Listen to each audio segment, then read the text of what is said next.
they want inflation, but they don't want to level with the public as to why they want it. So they had to come up with a lie. And the lie that they came up with was that we needed more inflation, that we just didn't have enough because somehow if the cost of living isn't going up, the economy is going to crash, right? They said that prices have to go up according to their logic. And again, I don't think they actually believe this because it's so ridiculous. How could anybody be dumb enough to believe it? Although apparently a lot of people do.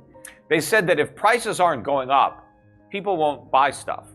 Like if you think that a price is going to go down, you just will not buy. You'll just wait for the price to go down indefinitely, and you'll just never buy. Right? You'll just go hungry. You won't buy. You'll sit at home. You won't travel. You won't buy any consumer electronics. You'll just sit there in perpetuity waiting for a better deal, which is so ridiculous. People buy stuff when they need it, and if they don't buy it, it's because they can't afford it.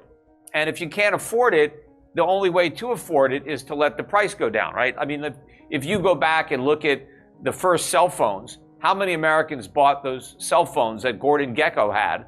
The big brick thing that he taught. Very few people bought them. It wasn't because people didn't want them. I mean, everybody would have took one if you got it for free, but they didn't want to spend $2,000 or $3,000, which was a lot more money back in 1980 than it is today. And if you wanted to use the phone, it was like $1 a minute just to make a phone call or whatever. So most people couldn't afford it.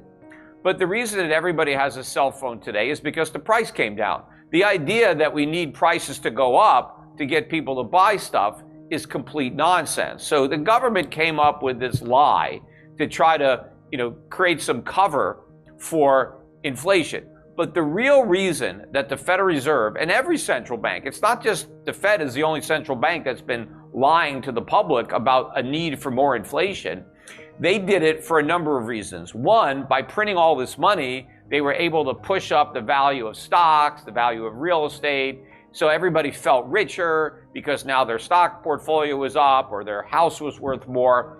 But it also enabled more borrowing. They kept interest rates artificially low, supposedly to fight the absence of inflation, but really they wanted to make it easier for Americans to go deeper into debt. Why? Because our whole economy is based on debt.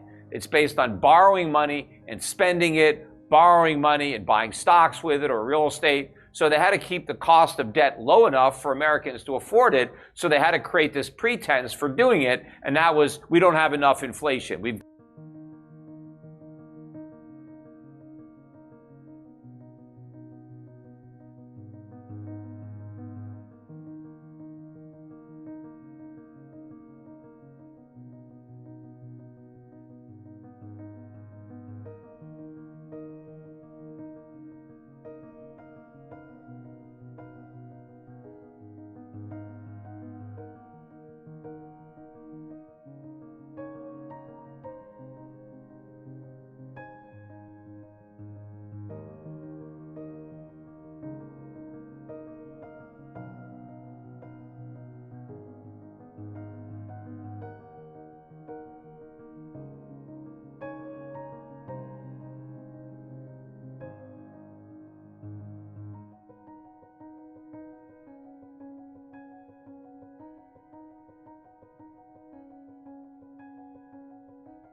thing imploded.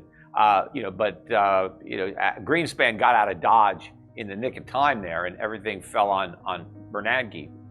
But what the Fed should have done, and what the Bush administration should have done, and they didn't do, is they should have allowed Wall Street to suffer the consequences of its mistakes. Granted, it made those mistakes based on what the Fed did. I mean, one of the only things that Bush got right, he said Wall Street got drunk, right? And Bush was right, but I always pointed out, yeah, sure, they were drunk, but where'd they get all the alcohol? How'd they get so liquored up, right? That was the Federal Reserve that did that. Now, the government played a role, Fannie and Freddie guaranteeing mortgages, the FDIC guaranteeing bank deposits. So the government created a lot of moral hazard. But the main problem was with the Fed. Now, what the government should have done in 2008, as bad as it would have been, they should have let the collapse happen naturally. They should have let a lot of banks fail, not bailed them out. I mean, they let Lehman Brothers fail. They should have let a lot more big banks fail.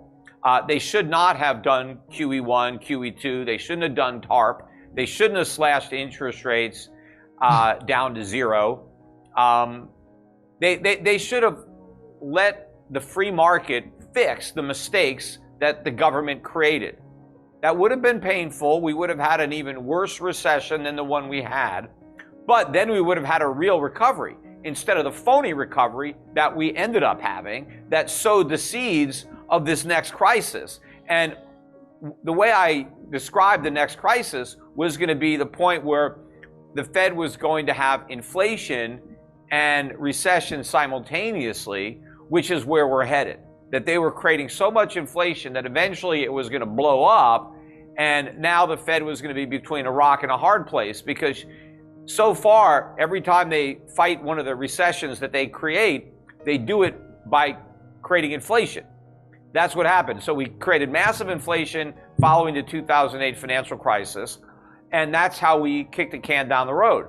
You know, Putin or greedy businesses. Now Biden today is trying to blame it on the shipping companies. You know, these foreign-owned shipping companies are raising their prices. Of course they're raising their prices. Their costs are going up. They have no choice. It's a free market they're raising. But you know, when he talks about the fact that they're all foreign, why are they all foreign? Because Americans can't do it, because the government imposed such harsh regulations and taxation that we have no maritime industry really in the United States. We have no choice but to use foreign ships, because they're the only ones that have ships. You know, without foreign ships, there'd be none. When Obama nominated her for Fed chairman, he actually congratulated her. He said, "Hey, Janet Yellen, you were warning everybody about the financial crisis and the housing bubble, and nobody listened to you." I mean, I was thinking, what does he think she's Peter Schiff? Does he think he just nominated Peter Schiff to be on the Secretary of the Treasury? But he talked about all these speeches where Janet Yellen was supposedly warning everybody about the looming financial crisis and the housing bubble. So I was like, really? I don't remember that. So I went back and I read her speeches, the very ones that Obama referenced. And what I found was, not only did she not warn about the housing bubble, she specifically went out of her way to say the people who were warning about it, they were wrong, that there was nothing to worry about because there was no bubble, and that housing prices were going to keep going up. And then she said that, you know, even if I'm wrong and the people who think housing prices are going to go down, even if they're right, doesn't matter. It's not going to hurt the economy. Yes. The economy's in great shape. Housing's a small part. So she was as clueless as you could be, yet Obama pretended that she was out there warning about it. I did a whole video about this. I made 2 videos, you know, Janet Yellen exposed, and at the same time, Americans stopped working. And not just Americans, people all around the world didn't go to work. They weren't producing stuff. We should have subtracted the money supply.